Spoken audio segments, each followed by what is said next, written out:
What makes a good VA rating decision? Let's dig in and look at some factors that can help you in your evaluations and your claims.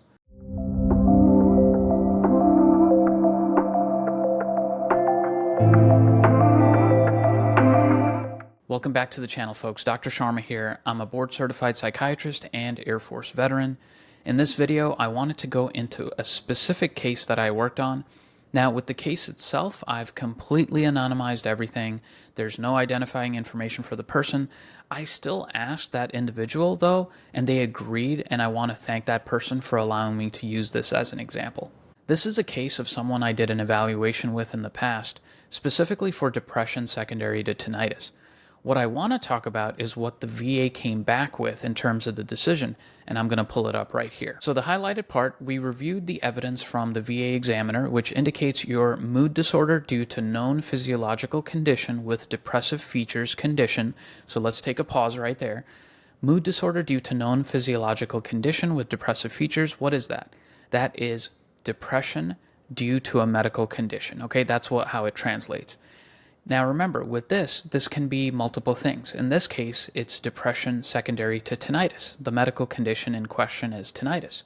But in other cases, it could be depression secondary to chronic pain from musculoskeletal conditions, or it could be depression secondary to migraine headaches. So there's different things that it can be used for, but in this case, the medical condition is tinnitus. And what they said is that based on the review of the provided medical records, there is a lack of evidence with causation that tinnitus directly or indirectly causes insomnia.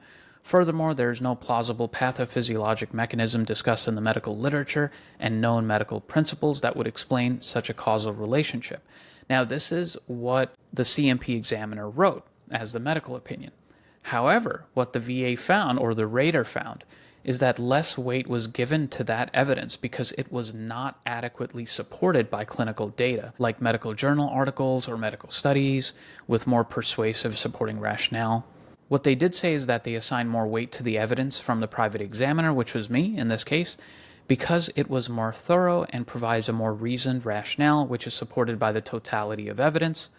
So this is why it was granted as connected depression secondary to tinnitus. Now here's the thing. The CMP examiner who did the evaluation, I don't have a copy of it, but I can tell you that after reviewing literally hundreds of CMP exam reports at this point, most of the time the medical opinion is between 1 and 2 paragraphs. It doesn't use scientific evidence typically, and if it does, it might be 1 or 2 publications. In some reports, I've even seen the wrong scientific articles being cited for that particular claim. So for instance, one time I saw a toxic exposure article cited for a mental health claim and things like that. Now, I'm not going to hypothesize like what the motivation behind it is. I think likely it's because folks have too many cases to see and they don't have enough time. Now, the reason why the rater gave more weight to my report is because they felt that I did a more thorough evaluation and had a more reasoned rationale.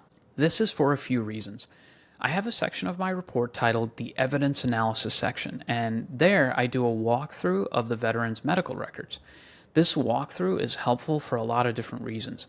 It shows the VA that I actually read the records. It also allows me to highlight parts of the evidence that are relevant to this case. So in the case, it was exactly that. The veteran had several notes about his tinnitus and hearing loss, and he had a lot of notes about the mental health condition and how it was related to the tinnitus. I highlighted all of that, and it also allowed me to conceptualize the case better in my mind. Then, in addition to the actual evaluation section, which is the conversation between myself and the veteran, I have the scientific evidence section that goes through multiple peer-reviewed scientific articles showing that tinnitus causes depression. This is helpful because it establishes the scientific basis and reasoning for the case. That, I believe, is another factor that was really helpful. Finally, I have a conclusion section where I wrap everything up in a concise way that makes sense.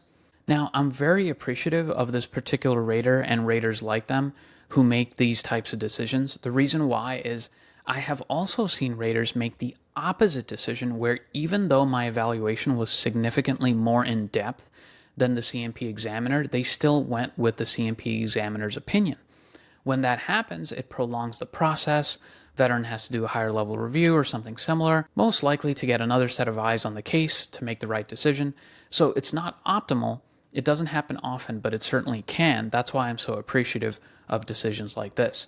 So, this is what makes a good VA rating decision: an honest, evidence based approach, a thorough approach to analyzing the evidence and then making a decision. We always say go back to the evidence.